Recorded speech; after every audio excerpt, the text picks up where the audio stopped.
would have enjoyed Manchester United's first league double over Liverpool in a decade. They've qualified for Champions League football next season, which, as Michael Carrick says, is not something they want to over-celebrate, but is crucial to the club moving forward financially as much as anything else.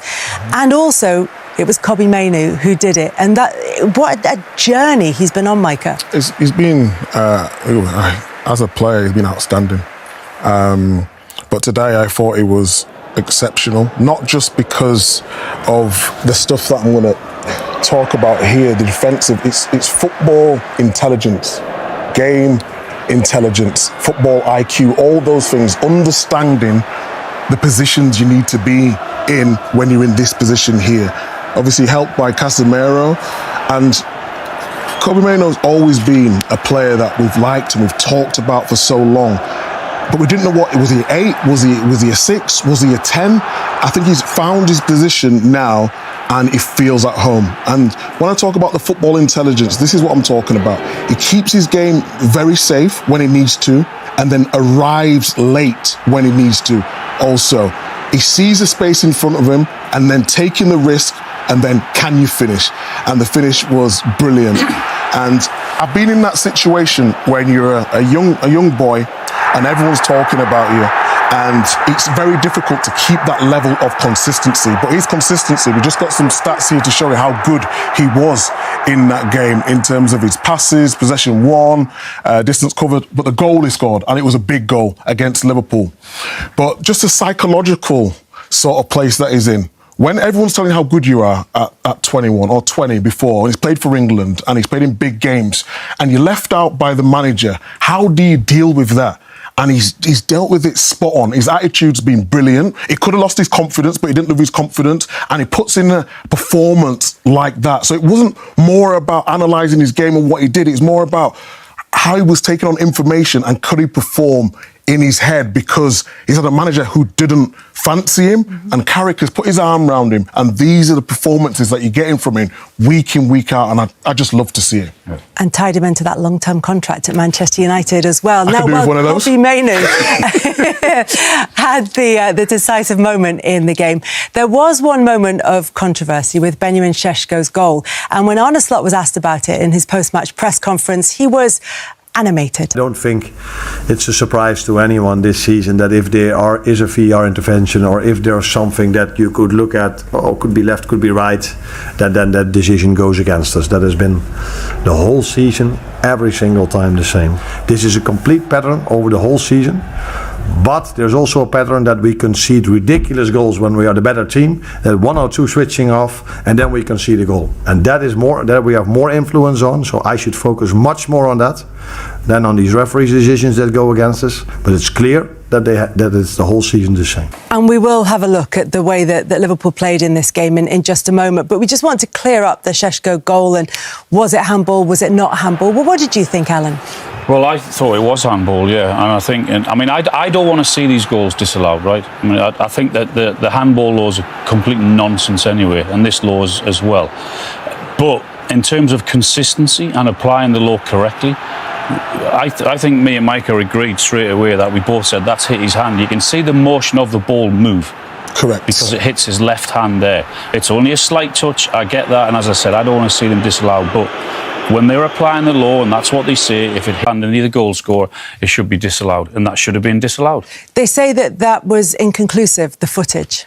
But it's there for us, for all. See? The motion of the ball changed, didn't it? And that's what you need to look at. Like Alan said, we don't want to see goals given away for this when we're talking about fingernails or whatever. But the law is, if it comes off your hand, which it clearly did, in our view, the goal shouldn't have been given. It's as simple as that. But isn't it? I mean, we're at this stage. This is where we're at now. This is where they've got us. We're actually debating whether it's flicked onto his finger. We'd have talked about this before as well. We always found this. We always found this stuff to talk about. But look, in terms of the way that Liverpool played, Arne Slot said very honestly, that decision is not what cost Liverpool the game. The bits that they can control, they didn't get right, particularly in the first half, Alan. Yeah, well, their defending, I thought, was all over the place again. And for large parts of this season, that's why they're in the position they are and having the season they are. I mean, I think it's quite a simple header from Andy Robertson. Should be doing a lot better. That's the goal they concede. But they're actually all over the place. Even when they gave the ball away here, Van Dijk gets caught in no man's land. He's not sure when to go in tight. Then all of a sudden he doesn't want to run in behind and stay with Fernandes. Lets him run there. And again, I mean that's a very, very good ball in, but they have so much space. Then Canate has a look behind him. Then Robertson has a look behind himself, and he can see Bruno Fernandes. And eventually, when the ball goes in, now Bruno Fernandes is a fantastic player, but I don't think he should be winning that ball at the far post against Andy Robertson, against the quality of the defender that he is. Again, look at the space he's got to run into there. The ball eventually comes out on the right-hand side, but Fernandes in the middle should do better. He's got incredible amounts of space, and also the concern is here, Cunha. How on earth can he have so much time to take a touch and turn, take another touch, and then Canate just gets it so wrong. I mean, goodness me, that just sort of summed Liverpool up and the season that they're having. And Van Dijk decides to go in and close down on his own. No one near him at all. But have a look at the back line here. When the ball eventually comes in, how far Kirkes is behind. I mean, look at that line there. Yeah, it really is remarkable. I mean, to be fair to him, he does get across and he does get the ball eventually. But again, it's comical defending. Kirkes comes on for Robertson. He again has a look at Ahmed. He can see him. Smallest man on the pitch. Chips it in, and he heads it this time at the far post. Then McAllister gets his clearance all wrong. It's a very, very clever finish. But Liverpool defensively, goodness me, so many errors, and they've been punished for it all season, as they were today. What about Manchester United and their immediate future? Is Michael Carrick the man to take them forward? We've asked this question so many times since he took over.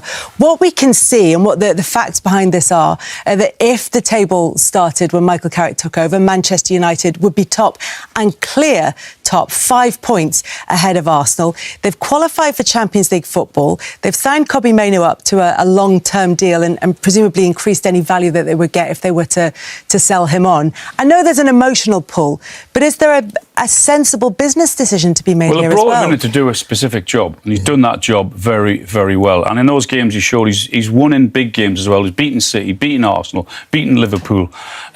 So for me, yes, he at least deserves the chance to go again. I don't know, maybe a one-year contract with different incentives if he hits different targets. But he was brought in to do a job, and he's done that job. Who else would they bring in if not Michael Carrick?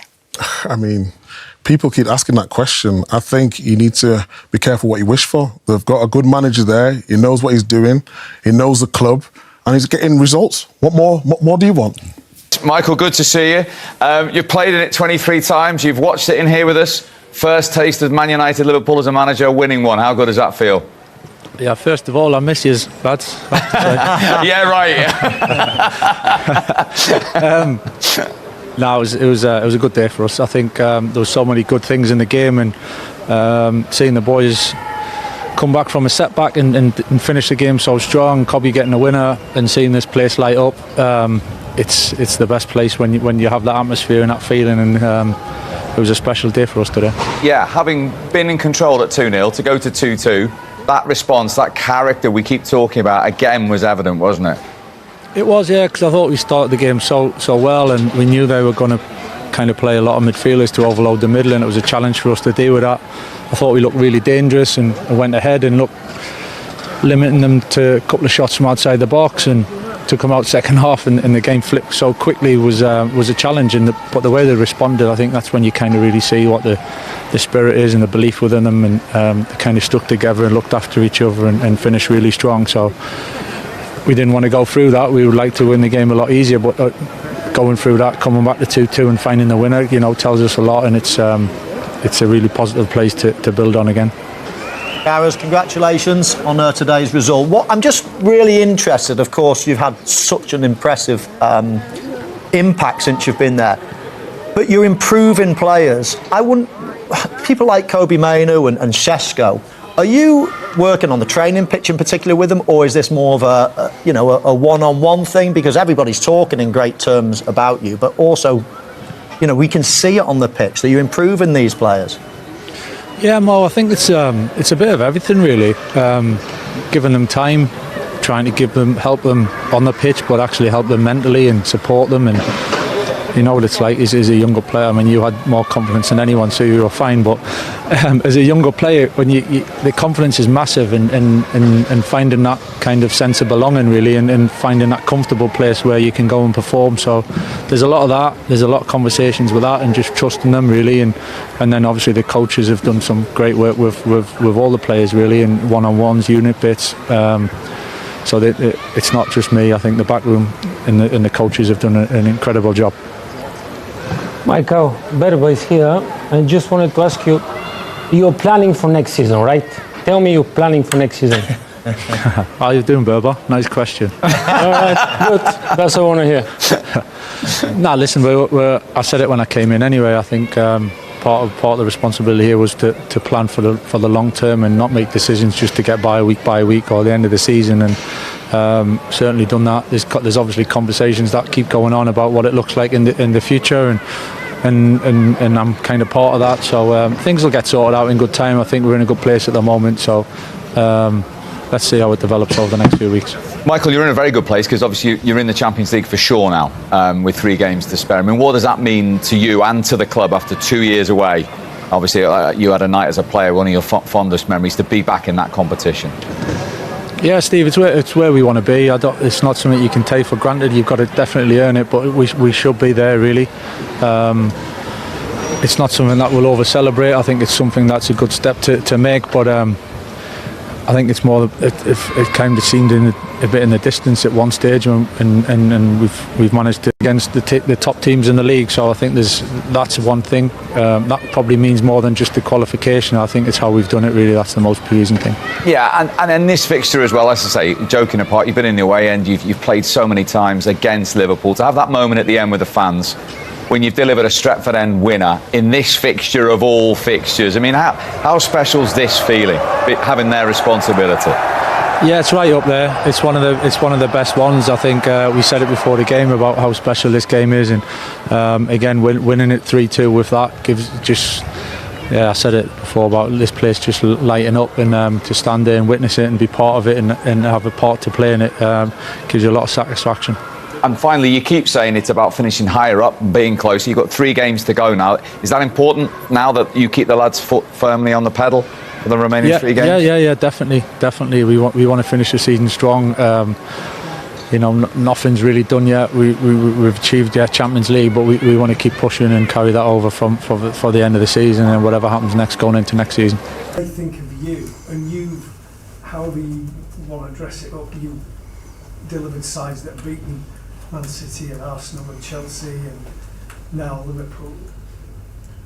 What do you think about doing this job for Manchester United? Because I think everyone thinks this should now be your job.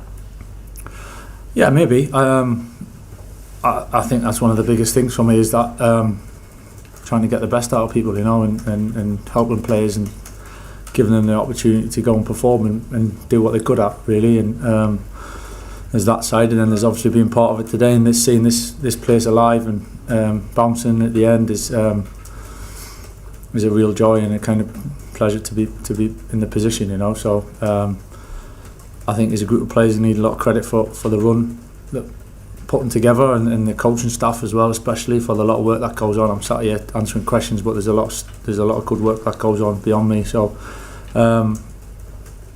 And the pleasing thing about the spirit and the togetherness of the group, I think, to see that camaraderie and looking after each other, and it was tested obviously at 2-2, and seeing them moments where they're really sticking in and fighting for each other is that's what we want. We want a team to be proud of, and the boys have certainly given us that.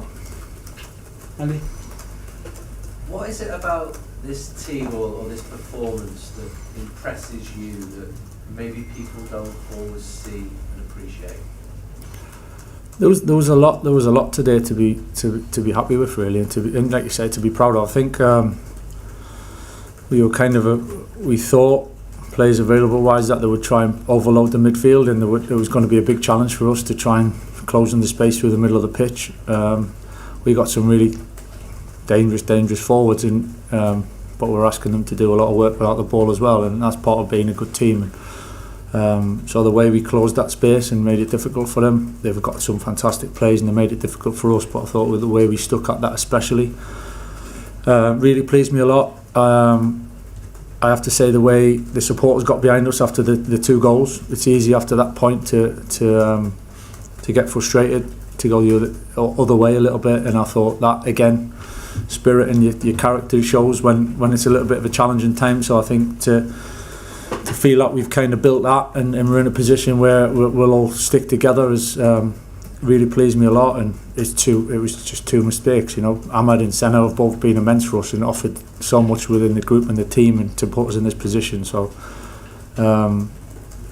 that building on to the end of the game and the way that we stuck at it, bounced back, finished well, players coming off the bench and making a difference, I thought it's probably that spirit and togetherness for everybody that satisfies me the most, really.